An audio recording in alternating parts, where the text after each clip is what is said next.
कंदम प्रभुदेव चंदम ब्रजेश मुखेन पुरापि जातम् प्रवेश प्राप्तम् प्रिय प्राणनाथं परेश पूर्णं सततं नमामि ब्रह्म प्रिया जागरणाय जाता सर्वस्वपाता भो सिन्धुत्राता विज्ञानदाता निज धर्मदाता दीने के बंधो शरणं प्रपद्ये दीने के बंधो शरणं प्रपद्ये श्री बंधु सतगुरु चरण को करूं सप्रेम प्रणाम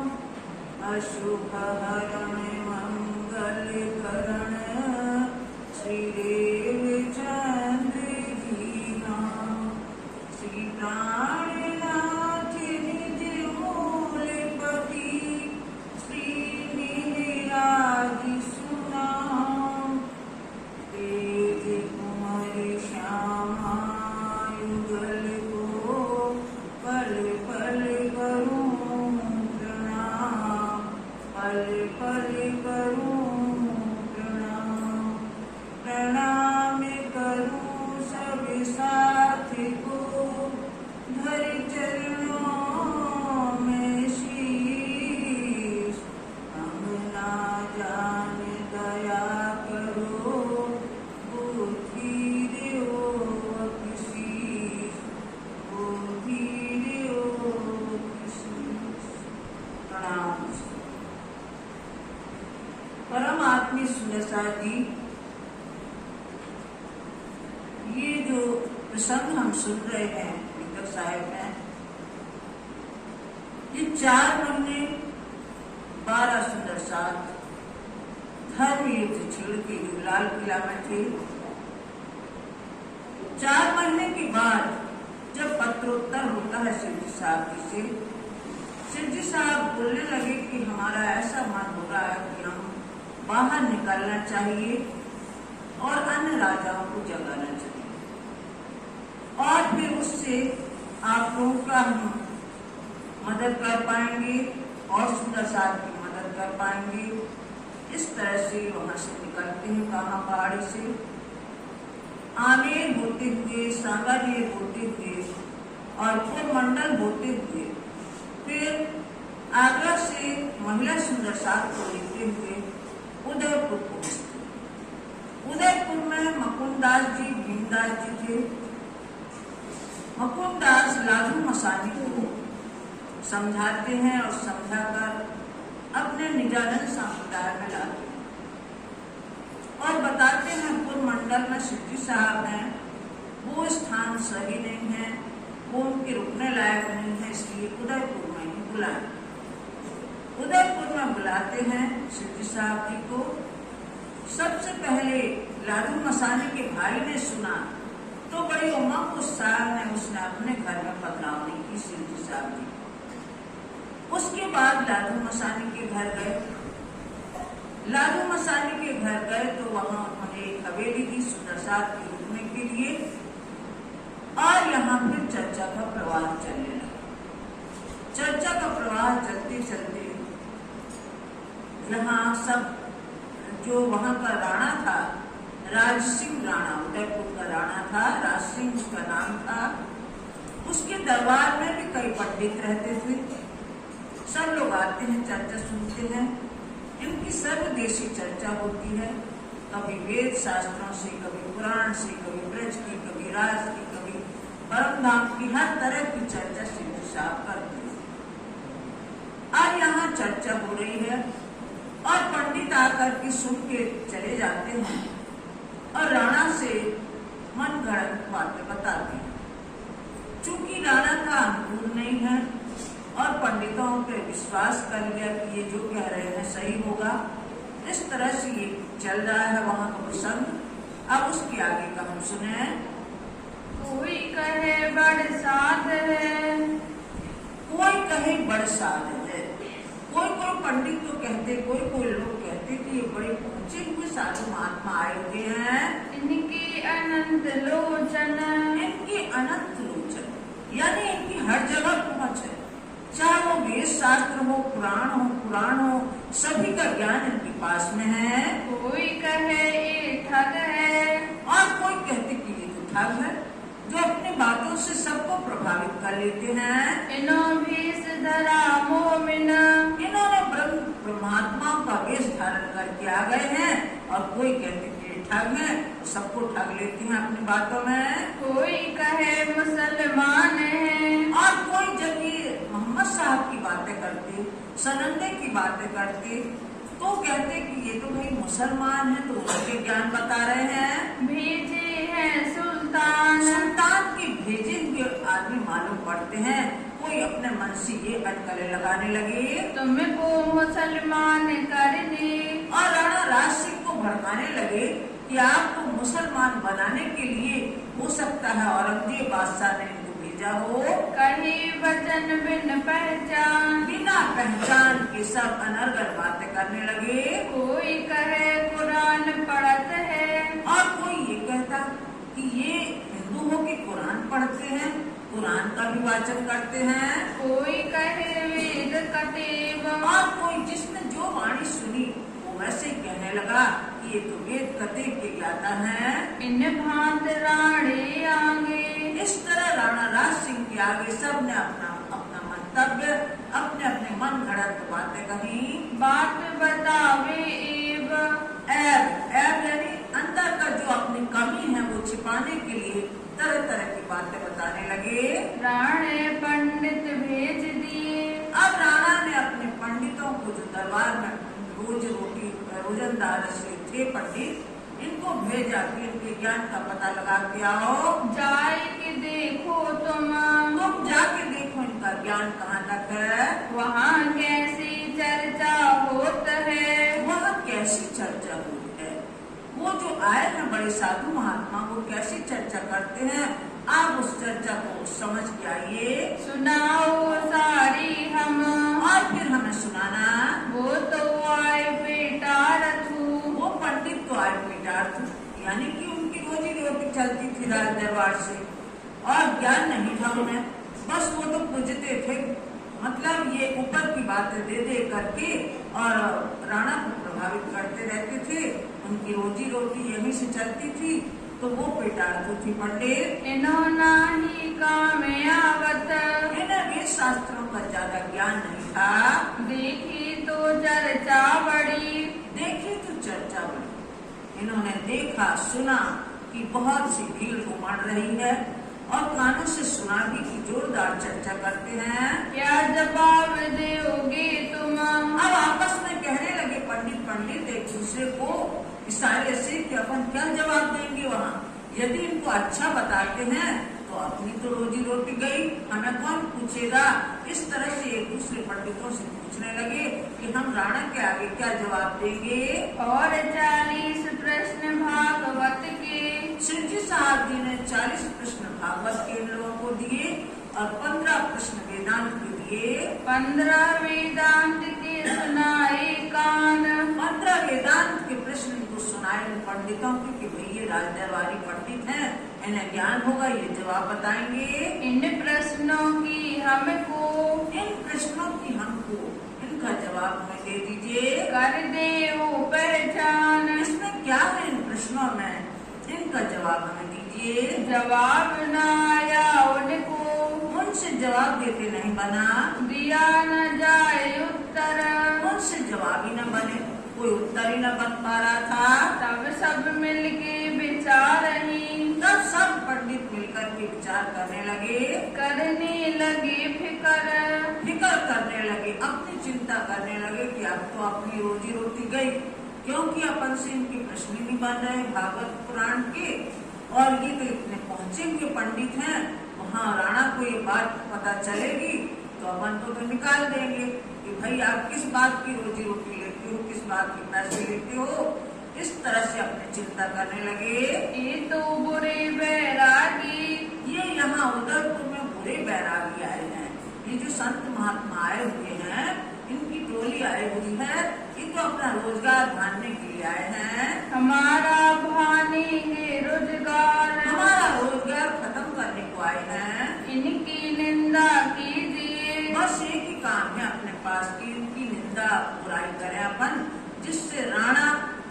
पास में न आ पाए।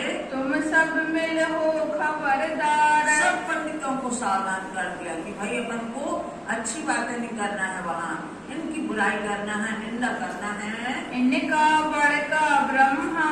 आप श्री जी साहब जी कहते हैं इनका बड़का ब्रह्मा। जो ब्रह्मा है, ब्रह्मा से ही ब्राह्मणों की उत्पत्ति हुई है। तो जैसे ब्रह्मा ने भूल की थी तो वैसे ये पंडित कर रहे हैं। जब गर्भ स्तुति करी। ब्रह्मा जी ने जब गर्भ स्तुति की, जब पृथ्वी पे हाहाकार मचा हुआ था धरती पर, तब जो गर्भ में थे श्री कृष्ण जी, तब उन्होंने स्तुति की कि आप संसार में अवतरित होकर के और संसार का भार उतारें, यहाँ से कष्ट से मुक्ति दे।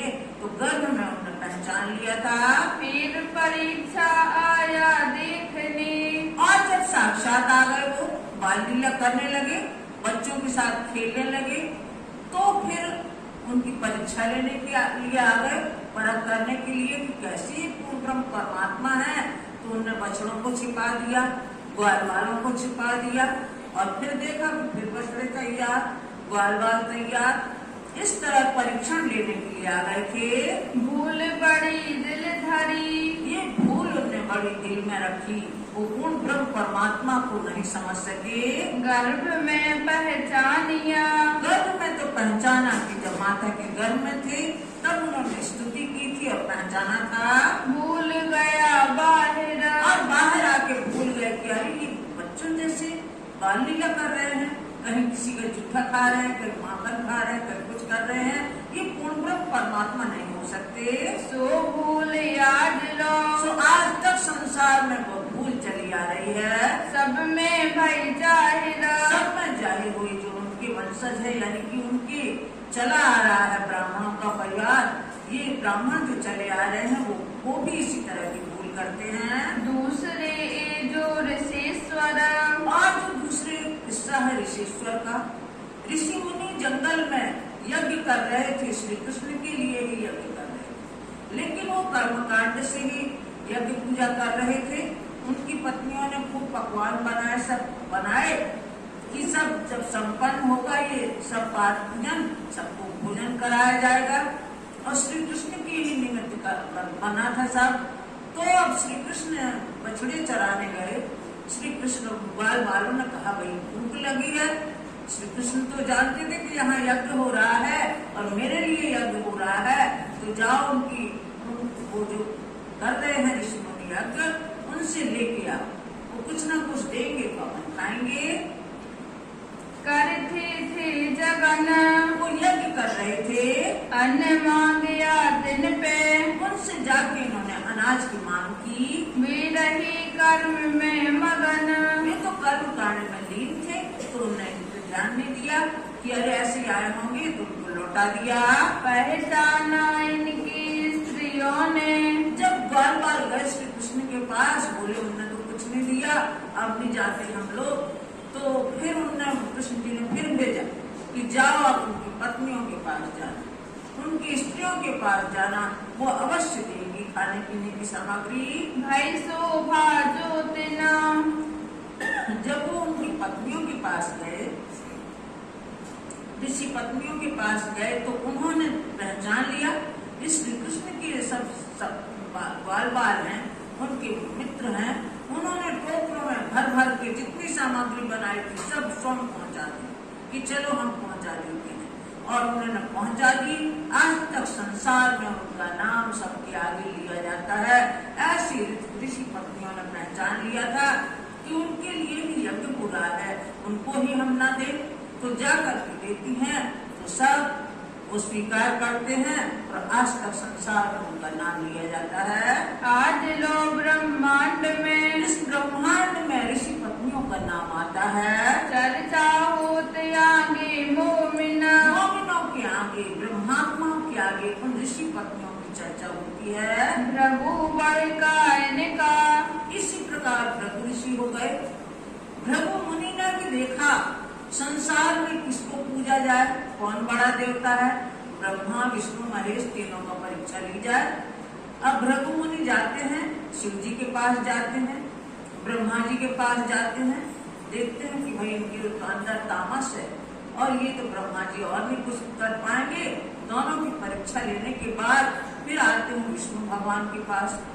विष्णु भगवान लेटे हुए थे और उनकी लक्ष्मी जी उनके चरण दाब रही थी और वो लेटे हुए थे। इतने में पहुंचे भृगु ऋषि और सीधे गए और उनकी छाती पे लात मारी और अलग हो गए। अब छाती पे लात मारी तो विष्णु भगवान कहते हैं, अरे एकदम उठे वो और कहने लगे आपके पैरों में हमारे रोम चुभ गए होंगे। इस तरह विष्णु भगवान ने कहा कि आपके पैरों को चोट लगी होगी हमारे रोम की। तब भृगु ऋषि ने कहा कि हाँ, इनकी पूजा होनी चाहिए, विष्णु भगवान की पूजा होनी चाहिए। ये इनके अंदर महानता है, ये इनके अंदर इस तरह की महानता है, इसलिए इनकी पूजा होनी चाहिए। लात मारी छाती भगवान, भगवान की छाती पे लात मारी। भगवान ने उल्टे उनको कहा कि आपके पैर में लग तो नहीं गया कहीं हमारे रोम? इनकी नस्ल, ये उनकी ही नस्ल है, ये ब्राह्मण लोग। कोई असल माफक पहचान, असल माफक पहचान जैसे असल को होती है वैसे इनको पहचान होती है, बाद में पहचान होती है। इन जाए राणे आगे, इन पंडितों ने राणा के सामने जाकर कहा, लगे निंदा करने, अब जाके इनकी बुराई करने लगे।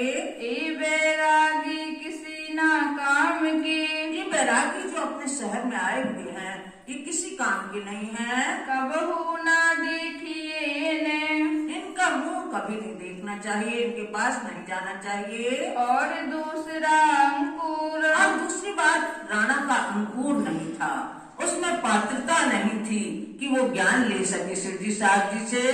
तैसी आवत बुधा, वैसे उनको बुद्धि आ गई, वैसे पंडितों की बातों को सत्य मान लिया।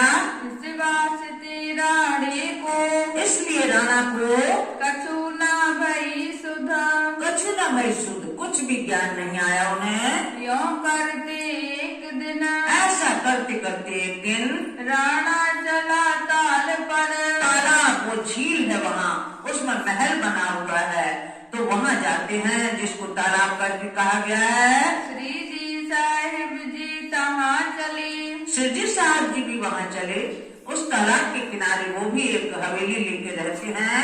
श्री बाई जी रहे साथ खातर, और बाई जी भी है सुंदर साथ की सेवा करने के लिए। कहाँ जाएंगे एक हवेली में, वहाँ जाके तालाब के किनारे एक हवेली में सब लोग रुके। डेरा किया तित, डेरा किया, अपना डेरा जमाया। लोग आवे चर्चा को, और जो भी सुनता वो यहाँ चर्चा के लिए आने लगे। हुआ आनंद बढ़ाइत, और यहाँ आनंद की वर्षा होने लगी, चर्चा होने लगी। इन समय अब गुण साथ की, और यहाँ श्री जी साहब जी ने देखा कि कई सुंदर साथ को बहुमूल्य रत्नों से, सोने से इसमें लगाव है, आकर्षण है। तो कोई तो अच्छे वस्त्र पहने हैं, कोई साधारण वस्त्र पहने हैं। तो इनके अंदर अवगुण आ चुके थे, इन अवगुणों का दूर करने का प्रयास करते हैं श्री जी। ताको लेने लगे हिसाब लेने लगे, सबका परीक्षण करने लगे। सब साथ पर खंडनी, तब सुंदर साथ पे खंडनी होने लगी कि तुम ये माया देखने आए हो तो अपन ने देख ली है, अब आप आए हो तो आत्म जागृति करके परम धाम चलना है, यही नहीं उलझे रहना है। जोर हुई इनके बाप, और इनके वास्ते जोरदार खंडनी करने लगे श्री जी साहब। भेष बदलाए सवन के, और सबको निर्गुण वेश बदलाया। जो सब अटके हुए थे महंगे महंगे कपड़ों में, वस्त्राभूषणों में, वो सब उतरवाए उनसे और निर्गुण वेश सबको धारण करवाया। श्रवणी पहनाई कानन, और जो तुलसी की माला वगैरह होती है वो भी कानों में पहनाई, गले में पहनाई। और साज सब फकीरी, और फकीरी साज सबको हाथों में सुपुर्द किया। सो दिया हाथ मोमिन, मोमिनों के हाथ में सुपुर्द किया फकीरी साज। धोए धोए राजी भई, और जो ये नहीं चाहते थे कि भाई हमें ये वेश बदलना पड़े, वो तो किसी तरह रोक होके लागू हुए उसमें और पहन लिए उनने। नाच कूद हुए खुशाल, और जो पहले ही प्रसन्न थे कि राजी हमें जिस हाल में रखेंगे हम उसी हाल में रहेंगे, जो जो यही चाहते थे कि हम ऐसे रहें, एक होकर के रहें, वो नाच कूद के प्रसन्न हो गए काढ़ी अपने अवगुण और अपने अवगुण निकालने लगे। अवगुण काढ़े गुण ग्रहे, हारे से हुई जीत, साहिब सो सन्मुख सदा ब्रह्म सृष्टि रीत।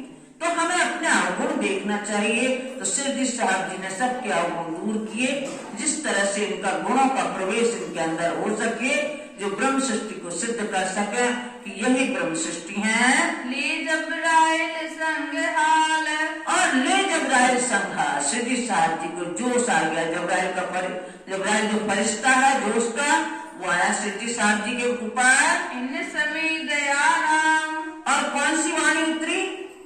कारी कामरी रे, कारी कामरी रे, मोको प्यारी लागे तू, कारी कामरी रे, कारी कामरी रे, मोको प्यारी लागे तू। सब श्रृंगार को शोभा साजा, यानी कि ये प्रेम रूपी कामड़ी हमने पहन ली है। उसी को ब्रजबधुओं ने पहनी, उसी को सुंदर व श्याम ने पहनी, उसी को सदगुरु श्री देवचंद जी ने पहनी, मोहम्मद साहब ने पहनी। ऐसी प्रेम रूपी कारी हमें पसंद आती है, हमें अच्छी लगती है। वही हमारी निशानी है, वही हमारा आभूषण है, प्रेम की कामड़ी ओढ़ना। और जो हम ऊपर से भी देखें जाहरी, तो काले रंग पे और दूसरा रंग नहीं चढ़ता। तो इसलिए वो कहते हैं प्रेम रूपी काली कामड़ी हमें बहुत पसंद है, बहुत प्यारी है। और वही प्रेम की कामड़ी हमें ओढ़ के चल रहा है। चंचल और गंगाराम। अब यहाँ और साथी आते हैं, दिल्ली के चंचल भाई आते हैं, गंगाराम आते हैं, और बनारसी आइया, बनारसी दास भी आते हैं। सो आई पहुँचे इस ठाम यानी उदयपुर के बीच में, यहाँ तालाब जो तालाब के पास हवेली है, यहाँ आकर के सिद्धि साहब जी से मिलते हैं। सूरत से मोहन चतुर्भुज, सूरत से मोहनदास चतुर्भुज भाई आते हैं। आए लगे कदम, ये आके सिद्धि साहब जी के कदम लगे। और साथी आए कीर्तिक, और बहुत से साथी आए। तीनों सौंपी आत्म, तीनों सौंपी आत्म। उन्होंने भी अपने आत्म कल्याण के लिए सिद्धि साहब जी को अपना आत्म सौंप दी। इन समय पठान सौदागर, अब यहाँ कई पठान आते हैं, सिद्धि साहब जी के कदम लगते हैं व्यापारी लोग। इनायत खान नाम, इनायत खान नाम के व्यापारी आते हैं। दूसरा मुराद खान, दूसरे नाम का जो सौदागर था मुराद खान है, उसका नाम। अब्दुल नबी उस ठाम, और अब्दुल नबी भी आते हैं। और अलाद खान, अलाद खान भी आए। और यार खान, और यार खान भी आते हैं सिद्धि साहब जी से मिलने। इलियास खान अबाब कर, इलियास खान और अबाब कर भी आते हैं। और मिहीन को भाई पहचान, और मिहीन खान को यहाँ सिद्धि साहब जी के स्वरूप को देख करके, उनकी वाणी सुन करके मिहीन खान को पहचान होती है इनके स्वरूप की। उस्मान हसन खान, उस्मान हसन खान भी आते हैं। और अहमद खान, और अहमद खान भी आते हैं। ये आए दीदार को, ये सभी जो पठान आए थे दर्शन करने के लिए आए थे। अव्वल खान को भाई पहचान, और इनमें अव्वल खान था, जो अव्वल खान भी आया, उसको सिद्धि साहब जी के इमाम मेहंदी स्वरूप की पहचान होने लगी। दीदार पाया राह में, और रास्ते में इन लोगों ने एक बारात के साथ आ रहे थे। ये लोग रास्ते में सिद्धि साहब जी को देखा था। ये घोड़े पर सवार, ये घोड़े पर सवार थे। आगे जलेब में चले, आगे जलेब में जिस तरह सेना चलती है उसमें चलते थे। बैरागी थे खबरदार, और सुंदर साथ चल रहे थे सावधान होकर के। अव्वल खान पूछिया, अव्वल खान ने पूछा, जो है मोहम्मद नूर, जो नूर मोहम्मद है, उससे अव्वल खान ने पूछा, मोको खबर तुम दियो, हमें इनकी पहचान कराओ, ये कौन है, कैसा ज्ञान देते हैं, पहचान कराओ हमें। बैरागी का मजबूर, बैरागी जो आए हैं ये कैसी बातें करते हैं, उनके ज्ञान के बारे में बताइए। जो तुम छिपावेगा मुझको। अब्बल खान नूर मोहम्मद से कहने लगे कि जो हमसे अगर छिपाओगे तुम, हमें जाहिर नहीं करोगे इनकी बातें, तो होगा दामनगीर। तो होगा दामनगीर, यानी हम बाद में तुम्हारा पल्ला झटक के और तुमसे इसका हिसाब मांगेंगे। ये कौन है, कहाँ से आई? ये कहा कि कौन है और कहाँ से आए हैं? ये कैसा फकीर? ये कैसे फकीर हैं, कैसे निर्गुण वेश धारण करके रहते हैं सब? तब नूर मोहम्मद ने कहा, तब नूर मोहम्मद ने कहा, ऐसा मिल दीन इस्लाम। ये दीन इस्लाम इस सत्य धर्म पर निछावर है, ये निजन संप्रदाय में है कलमा कुरान इन पे। इनके पास कुरान का ज्ञान है, कलमा का ज्ञान है इन्हें। कमर बांधी दीन के काम। और धर्म के लिए कमर कसी है इन लोगों ने। ये तो हकुल यकीन था। ये तो हकुल आकीन था। हकुल आकीन माने पक्का विश्वासी था, जटिल विश्वास करने वाला, उसको एकदम विश्वास आ गया। सुनते लिया ईमान। सुन के ही, इतनी बातें सुन के ही विश्वास आ गया उसको। आया उत दीदार को। और अब सिद्धि साहब जी के दर्शन करने आया। कर दई अपनी पहचान। अपनी पहचान कर दी उसने। चाबुक अपने हाथ लिए की। और उसको पश्चाताप हुआ कि मैं इतने दूर दूर क्यों रहा। चाबुक लेके सबको कष्ट देने लगा वो। मारत अपने अंग। अपने आप में, अपने शरीर में चाबुक मारने लगा। तब मनी किया श्री राज ने। तब सिद्धि साहब जी ने मना किया कि अरे तुम इतने बेचैन मत हो, तुम हमारे पास में बैठो। आई बैठो हमारे संग। हमारे साथ में बैठो तुम। वहाँ पटका काम चले। वहाँ पटका काम चले। परम धाम की चरचनी का काम चल रहा था, नक्शा का काम चल रहा था। परम धाम के 25 पक्षों में जो लिखवा रहे थे सिद्धि साहब, वो काम चल रहा था। लिखा भी बैठे श्री राज सिद्धि साहब लिखवा रहे थे। मुकुंद दास दरोगा रहे। मुकुंद दास बिल्कुल दरोगा की भांति पूरी देख रेख कर रहे थे। बैठा था इनका कि कोई भी दखल देने के लिए, कोई भी खलल डालने के लिए न आए पठान मिलके। अब सब पठान मिल के आए इनका ज्ञान देखने के लिए, करने को उत दीदार। दर्शन करने के लिए आए। होने लगी चर्चा। अब यहाँ चर्चा होने लगी सिद्धि साहब जी से। सवाल किया परवरदिगार। सवाल किया परवरदिगार, सिद्धि साहब जी से प्रश्न पूछने लगे। हमारे तुम कहो। हमारे मोहम्मद साहब को, रसूल मोहम्मद साहब को आप अपना मोहम्मद साहब कहते हो। कलमा मोहम्मद का। और मोहम्मद का कलमा भी आप कहते हो। तो हम हो गए तुम्हारे।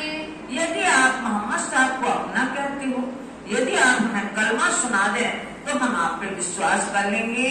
इतना ही चाहता था। हम इतना ही चाहते हैं, आपके मुखारबिन से कलमा सुनना चाहते हैं। आया जबराइल इन समय। सिद्धि साहब जी को जबराइल जोश का फरिश्ता आ गया, जोश में बातें करने लगे वो। श्री जी को बैठा जोश। सिद्धि को जोश आ गया। मेरे मोहम्मद बीच में। मेरे और मोहम्मद के बीच में ये तीसरा कौन आ गया, क्योंकि यही मोहम्मद की आपकी सूरत है, आखिरी सूरत है, हक्की मोहम्मद है। ये तीसरा कौन आ गया जो हमें और मोहम्मद को अलग करने वाला? कौन आवे बड़ा अफसोस। ये बड़े अफसोस की बात है जो हमें और मोहम्मद को अलग कर रहा है कोई। अब्बल खान की रूह पर। अब्बल खान की रूह पर भी जोश आया। आए जबराइल किया जोर। जबराइल इसको अभी चेहरा तमतमाने लगा, इसको भी आवेश आने लगा। जोश देख का फर डरे। और जो आए थे पठान, ये सब इन लोगों का जोश देख करके काफिर यानी झूठे बेईमान लोग, ये लोग डरे। करने लगे शोर। इस शोर